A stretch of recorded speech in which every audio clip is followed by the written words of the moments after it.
Hello student, आप सभी लोग का एमडी टेक्निकल क्लासेस में बहुत बहुत स्वागत है।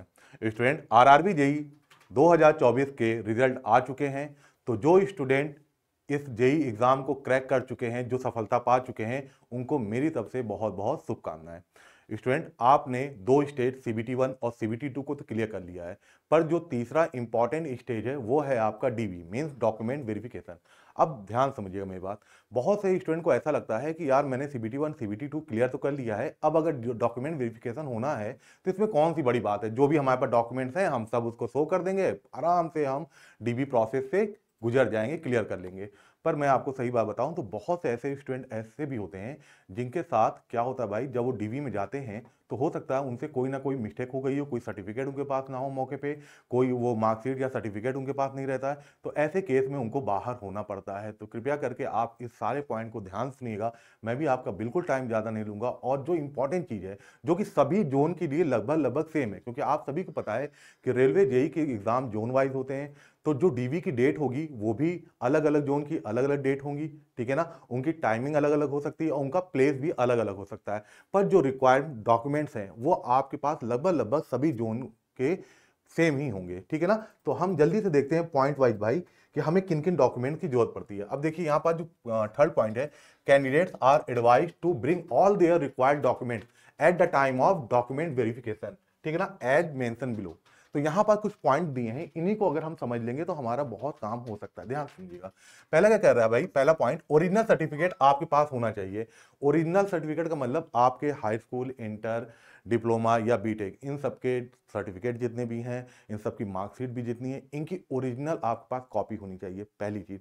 फिर बात आती है कि अगर क्या कहते हैं आपने कास्ट सर्टिफिकेट भी रिक्वायर्ड है, अगर आपके लिए आपने पीडब्ल्यूडी या आपने ईडब्ल्यूएस के लिए भी अप्लाई किया है, एज रिलैक्सेशन के लिए भी आप चाहते हो, तो इनके लिए जो भी रिक्वायर्ड आपके सर्टिफिकेट हैं वो भी आपके पास होने चाहिए, ओरिजिनल कॉपी, ध्यान रखिएगा।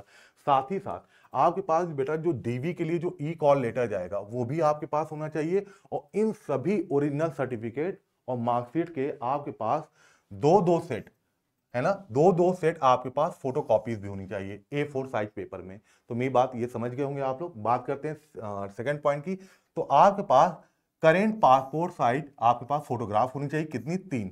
ये कह रहे हैं मतलब एक करेंट का मतलब होता है कि कम से कम 1 महीने के अंदर की फोटोग्राफ आपके पास होनी चाहिए, A4 साइज की पासपोर्ट साइज, है ना। ऐसा ना हो कि बहुत समय पहले की फोटो है, जैसे 4 महीने पहले की, 6 महीने पहले की है, ऐसा ना हो, ठीक है।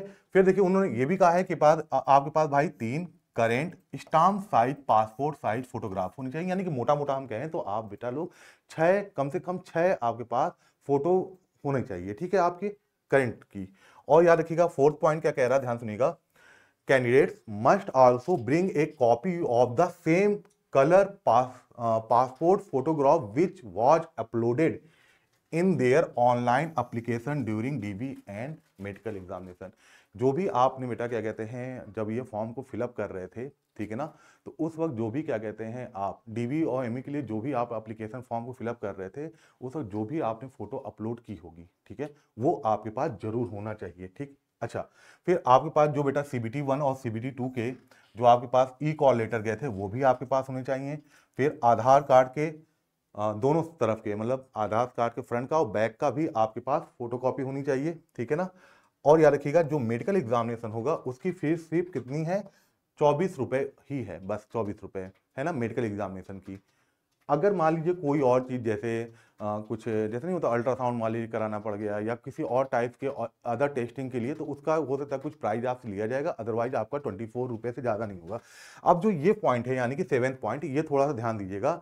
देखिए सेवेंथ पॉइंट क्या कह रहा है, जैसे आप पे आपके बॉडी पे किसी भी प्रकार के मार्क्स थे जो कि आपने एप्लीकेशन जब अप्लाई कर रहे थे तब आपने मेंशन किया था कि मेरी बॉडी में 2 विजुअल मार्क्स हैं, तो वो दो जो विजुअल मार्क्स आपके बॉडी पे थे उसको आपको ड्यूरिंग डीबी वो आपको दोनों मार्क्स दिखाने पड़ेंगे, जिससे कि आपके मेडिकल जो एग्जामिनेशन है उस प्रोसेस में आपको किसी प्रकार की दिक्कत ना आए, आप उसके लिए आगे प्रोसीड करें। फिर देखिए फिफ्थ पॉइंट ये कहना चाहता है, ध्यान समझिएगा। फिफ्थ पॉइंट ये कहना चाहता है बेटा कि जो बच्चे सक्सेसफुली मतलब कि जिनका डॉक्यूमेंट वेरिफिकेशन अच्छे से हो चुका है, कोई दिक्कत नहीं है, अब उनको किधर जाना है, मेडिकल एग्जामिनेशन की तरफ। तो मेडिकल एग्जामिनेशन होने में भी हो सकता है 3 से 4 दिन लग जाए।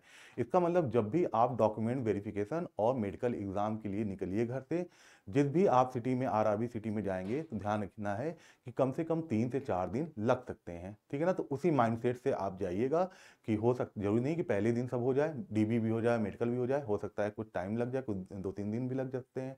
तो इतना समय आप अपने साथ जरूर रख के जाइएगा, ठीक है बच्चों लोग। तो मैंने आप लोग को लगभग लगभग सारी जो इंपॉर्टेंट चीज़ें थी वो सब मैंने बता दिया। बस लास्ट टाइम एक चीज़ और बता दूं कि कोई भी मार्कशीट, कोई भी सर्टिफिकेट, ठीक है ना, इनका आप ओरिजिनल कॉपी जरूर ले लीजिएगा और दो दो सेट इसकी फोटो कॉपी अपने पास रख लीजिए। और अपने पास जितने भी क्या कहते हैं आइडेंटिटी प्रूफ हैं, जैसे आधार कार्ड, पैन कार्ड, इन सबको सारी चीज़ों को रख के जाइए अपने साथ, ठीक है ना। आप सभी लोग का बहुत बहुत धन्यवाद।